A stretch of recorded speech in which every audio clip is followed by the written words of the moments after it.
মুহূৰ্তত আপোনালোকৰ বাবে লৈ আহিছোঁ এক বিগ ব্ৰেকিং নিউজ। হয়, কাৰ্যবাহী লৈয়ে ধৰ্মীয় স্থানত লাউড স্পীকাৰ ব্যৱহাৰক লৈ কঠোৰ মধ্যপ্ৰদেশৰ মুখ্যমন্ত্ৰী হিচাপে কাৰ্যভাৰ গ্ৰহণ কৰাৰ পিছতে একশ্যন মোডত মোহন যাদৱ। ধৰ্মীয় স্থানত লাউড স্পীকাৰ আৰু ডিজেৰ ব্যৱহাৰ সন্দৰ্ভত কঠোৰ মুখ্যমন্ত্ৰী মোহন যাদৱ। গঠন কৰা হ'ব ফ্লাইং স্কোৱাড আৰু চৰকাৰী নীতি নিয়ম উলংঘা কৰিলে কঠোৰ শাস্তি পাব আইন ভংগকাৰীয়ে। বুধবাৰে কাৰ্যভাৰ গ্ৰহণ কৰাৰ পিছতে একশ্যন আৰম্ভ কৰিছে মধ্যপ্ৰদেশৰ মুখ্যমন্ত্ৰী মোহন যাদৱে।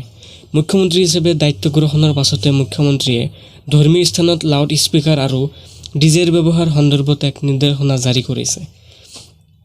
নিৰ্দেশনা অনুসৰি ধৰ্মীয় স্থানৰ পৰা লাউড স্পীকাৰ আঁতৰাবলৈ ৰাজ্য চৰকাৰৰ সকলো সংশ্লিষ্ট ধৰ্মীয় নেতাৰ সৈতে যোগাযোগ কৰিব আৰু অবৈধভাৱে লগোৱা লাউড স্পীকাৰ আঁতৰ কৰিব। আনহাতে ৰাজ্যখনত লাউড স্পীকাৰ ব্যৱহাৰ কৰা ধৰ্মীয় স্থানৰ এখন তালিকা প্ৰস্তুত কৰাৰ বাবে আৰক্ষী থানাসমূহক নিৰ্দেশ দিয়ে। লগতে ধৰ্মীয় অনুষ্ঠানত লাউড স্পীকাৰ ব্যৱহাৰ সন্দৰ্ভত প্ৰতি সপ্তাহত জিলা পৰ্যায়ত এখন পৰ্যালোচনা বৈঠক অনুষ্ঠিত কৰা হ'ব বুলি নিৰ্দেশনা প্ৰকাশ কৰা হৈছে।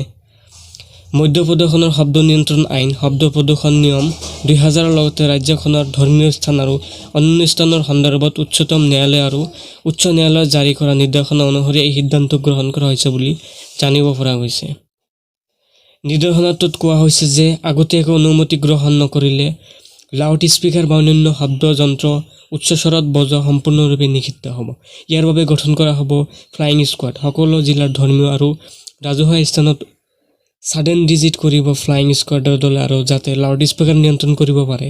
যদি সেই নিয়ম উলংঘা কৰে তেতিয়াহ'লে 3 দিনৰ ভিতৰত তদন্ত কৰা হ'ব আৰু সংশ্লিষ্ট কৰ্তৃপক্ষৰ ওচৰত দাখিল কৰা হ'ব প্ৰতিবেদন। সংসদ ভৱনৰ নিৰাপত্তা ভংগ, 8গৰাকী জোৱানক নিলম্বন। বুধবাৰে সংসদৰ ভিতৰত সংঘটিত হোৱা নিৰাপত্তা ভংগক লৈ সৃষ্টি হোৱা এক আতংকময় পৰিস্থিতিৰ হাতত কন্দুৱা গেছ লৈ 2 যুৱক লোকসভাৰ ভিতৰত প্ৰৱেশ কৰি সংসদৰ ভিতৰত আতংকৰ সৃষ্টি কৰে। এই ঘটনাৰ পাছতে লোকসভাৰ নিৰাপত্তা ভংগৰ বাবে 8গৰাকী জোৱানক নিলম্বন কৰা হৈছে। নিলম্বিত হোৱা 8জন জোৱানক ক্ৰমে ৰামপাল, অৰবিন্দ, বীৰদাস, গণেশ, অনিল, প্ৰদীপ, বিমিত আৰু নৰেন্দ্ৰ বুলি চিনাক্ত কৰা হৈছে। উল্লেখযোগ্য যে বুধবাৰে লোকসভাৰ দৰ্শকৰ গেলেৰীৰ পৰা 2জন যুৱক সাংসদৰ চেম্বাৰত জঁপিয়াই পৰে আৰু হাতত হালধীয়া ধোঁৱা নিৰ্গত 2টা কেনিষ্টাৰ উলিয়াই লয় আৰু ইয়াৰে এজনে টেবুলৰ ওপৰেৰে জঁপিয়াই অধ্যক্ষৰ চকীৰ ফালে দৌৰি যায়।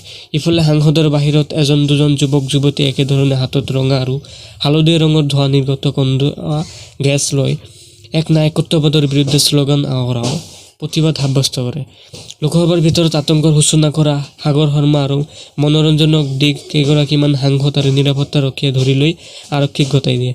আনহাতে বাহিৰত প্ৰতিবাদ কৰা আমোল শিছে আৰু নীলম নামৰ যুৱক যুৱতী হালকো আটক কৰা হৈছে। এই 60জনৰ লগতে নিৰাপত্তা ভংগৰ অভিযোগত মুঠ 5জন অভিযুক্তক আৰক্ষীয়ে এই পৰ্যন্ত আটক কৰাৰ বিপৰীতে 6জন সন্দেহযুক্ত লোক পলাতক অৱস্থাত আছে। ইতিমধ্যে গৃহ মন্ত্ৰালয়ে এই ঘটনাৰ উচ্চ পৰ্যায়ৰ তদন্তৰ নিৰ্দেশ দিছে।